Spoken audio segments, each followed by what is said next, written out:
بسم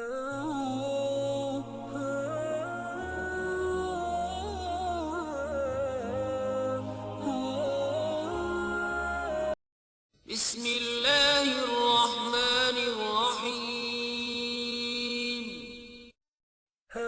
نحمدہ ونصلی علی رسولہ الکریم۔ دوستو، آج ہمارا عنوان حضرت خالد بن ولید رضی اللہ تعالیٰ عنہ کے اسلام لانے کے بارے میں ہے۔ حضرت خالد بن ولید سیف اللہ کے لقب سے مشہور تھے۔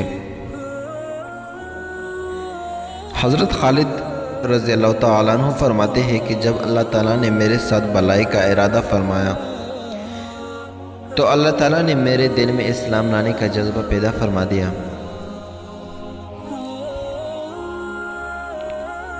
اور ہدایت کا راستہ میرے سامنے کھولا دیا گیا، اور میں نے اپنے دل میں کہا کہ محمد صلی اللہ علیہ وسلم کے خلاف تمام لڑائیوں میں شریک ہوا ہوں،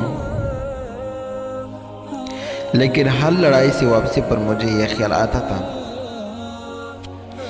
کہ میں یہ ساری بھاگ دوڑ بے فائدے کر رہا ہوں، اور یقیناً محمد الرسول اللہ صلی اللہ علیہ وسلم غالب ہو کر رہ گئے۔ جب حضور علیہ السلام حدیبیہ کے لیے روانہ ہوئے تو میں مشرکوں کی سواریوں کا ایک دستہ لے کر نکلا، اور اصفان میں میرا حضور علیہ السلام اور صحابہ سے سامنا ہو گیا، اور میں آپ کے مقابلے میں کھڑا ہو گیا۔ میں نے آپ سے کچھ چھیڑ چھاڑ کرنی چاہی۔ آپ ہمارے سامنے اپنے صحابہ رضی اللہ تعالیٰ عنہ کو ظہر کا نماز پڑھانے لگے۔ ہم نے سوچا ہم نماز کے دوران ہی آپ صلی اللہ علیہ وسلم پر حملہ کر دیں، لیکن ہم کسی فیصلے تک نہ پہنچ سکے،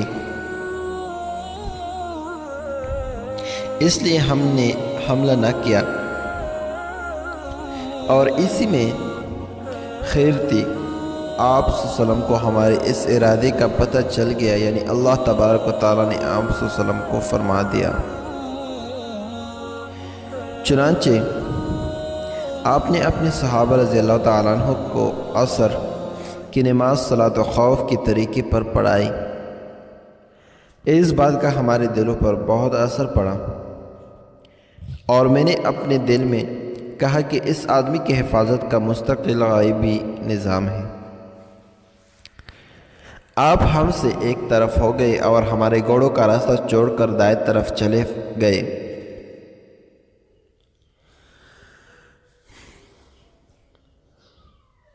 جب آپ نے حدیبیہ میں قریش سے صلح کر لی تو قریش نے آپ کی زبانی جمع خرچ سے واپس کر کے اپنی جان بچائی، تو میں نے اپنے دل میں کہا اب کون سی چیز باقی رہ گئی ہے؟ اب میں کہاں جاؤں؟ نجاشی کے پاس۔ نجاشی نے تو محمد الرسول اللہ کا اتباع کر لیا ہے، اور ان کے صحابہ رضی اللہ تعالیٰ عنہ کے پاس امن سے رہ رہے ہیں۔ کیا میں ہر قول کے پاس چلا جاؤں تو مجھے اپنا دین چھوڑ کر نصرانیت یا یہودیت کو اختیار کرنا پڑے گا، اور عجم میں رہنا پڑے گا، یا اپنے وطن میں باقی لوگوں کے ساتھ رہتا رہوں؟ میں اسی سوچ بچار میں تھا کہ اچانک حضور اکرم صلی اللہ علیہ وسلم عمرے کی قضا کرنے کے لیے مکہ میں تشریف لے آئے۔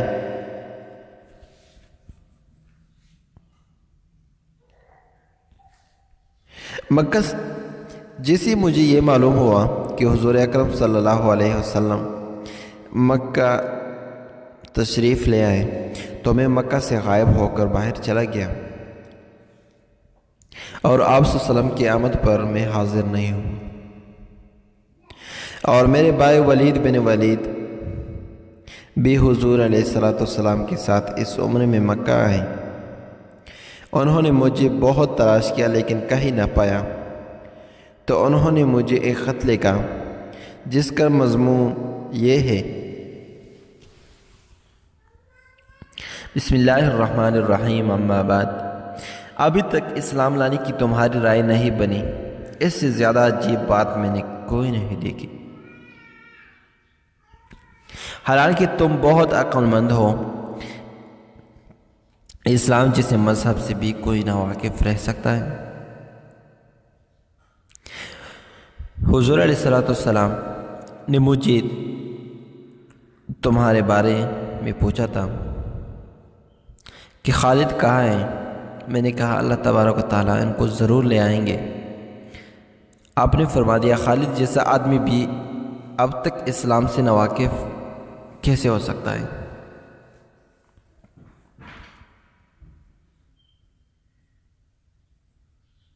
اگر وہ اپنی ساری قوت اور محنت مسلمانوں کے ساتھ لگا دیں تو ان کے لیے زیادہ بہتر تھا، اور ہم ان کو دوسروں سے آگے رکھتے۔ اے میرے بھائی، خیر کے بہت سے موقع تم سے رہ گئے، اب تو ان کی تلافی کر لو۔ حضرت خالد فرماتے ہیں کہ جب مجھے اپنے بھائی کا خط ملا تو میرے دل میں مدینے جانے کا ایک شوق پیدا ہوا اور اسلام کی رغبت بڑھنے لگی، اور مجھے اس بات سے بہت خوشی ہوئی کہ حضور علیہ السلام نے میرے بارے میں پوچھا۔ اور اس زمانے میں نے ایک خواب دیکھا کہ میں ایک حد زدہ علاقے میں ہوں اور وہاں سے نکل کر ایک سرسبز اور وسیع علاقے میں پہنچ گیا۔ میں نے کہا یہ سچا خواب معلوم ہوتا ہے۔ جب میں مدینے آیا تو میں نے کہا اس خواب کا حضرت ابوبکر رضی اللہ تعالیٰ عنہ سے ضرور تذکرہ کروں گا۔ چنانچہ میں نے ان سے اس خواب کا ذکر کیا تو انہوں نے یہ تعبیر بتائی کہ علاقے کی تنگی سے مراد وہ شرک ہے جس میں تم مبتلا تھے، اور اس تنگ علاقے سے نکلنے سے مراد اللہ تعالیٰ کی طرف اور اسلام کی ہدایت کا مل جانا ہے۔ جب میں نے حضور اکرم صلی اللہ علیہ وسلم کی خدمت میں حاضری کا پختہ ارادہ کر لیا تو میں نے سوچا کہ حضور علیہ السلام کی خدمت میں حاضری کے لیے کس کو اپنے ساتھ لوں۔ اس سلسلے میں صفوان ابن امیہ کے پاس گیا اور میں نے اس سے کہا ابو وہب، کیا تم دیکھتے نہیں ہو کہ ہم کس حال میں ہیں اور یہ ہو کیا رہا ہے ہمارے ساتھ؟ ہماری تعداد داڑھوں کی طرح سے کم ہوتی جا رہی ہے اور محمد عرب و عجم پر غالب آتے ہیں جا رہے ہیں۔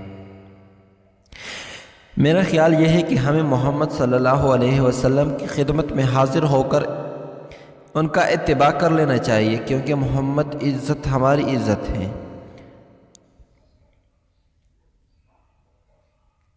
لیکن صفوان نے سختی سے انکار کر دیا اور کہا کہ میرے علاوہ اور کوئی بھی نہ بچا تو میں ان کا اتباع ہرگز نہیں کروں گا۔ میں اسے چھوڑ کر چل دیا اور میں نے کہا اس آدمی کے بھائی اور والد کو بدر میں قتل کیا گیا تھا، اس لیے یہ نہیں مان رہے۔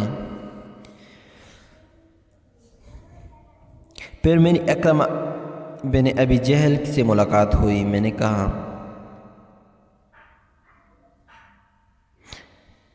کہ اکرمہ، ہمارے ساتھ کیا ہو رہا ہے؟ ہم ہر دن سے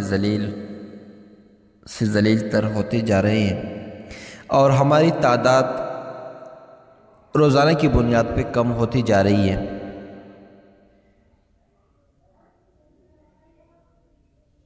جسے یہ بات کہی اور پھر فرمایا کہ کیوں نہ ہم محمد رسول اللہ صلی اللہ علیہ وسلم کی صف میں شریک ہوں؟ تو انہوں نے صفوان ابن امیہ جیسا ہی جواب دیا اور میں مایوس ہو کر واپس چلا۔ میں نے ان سے کہا میری اس بات کو چھپائے رکھنا۔ انہوں نے کہا اچھا، کسی کو نہیں بتاؤں گا۔ پھر میں اپنے گھر گیا اور اپنی سواری کو تیار کیا۔ میرے اس کو لے کر چل پڑا تو راستے میں میرے عثمان بن طلحہ سے ملاقات ہوئی۔ میں نے کہا یہ میرا دوست ہے، لاؤ اس سے بھی اپنی بات کرتے دیکھوں۔ پھر مجھے خیال آیا کہ اس کے آباء و اجداد بھی مسلمانوں کے ہاتھوں قتل دیے گئے ہیں، تو اس سے ذکر کرنا بھی مناسب نہ سمجھا۔ پھر میں نے کہا ان سے ذکر کرنے میں حرج کیا ہے؟ تو میں اب جا رہا ہوں۔ چنانچہ اسلام کے خلاف ہماری محنت کا جو نتیجہ نکل رہا وہ میں نے ان کو بتایا، اور میں نے یہ بھی کہا ہماری مثال اس لومڑی کی ہی ہے جو کسی سوراخ میں گھس گئی، تو اگر اس سوراخ میں ایک ڈول بھی پانی ڈال دیا جائے تو وہ لومڑی کو نکلنا ہی پڑے گا۔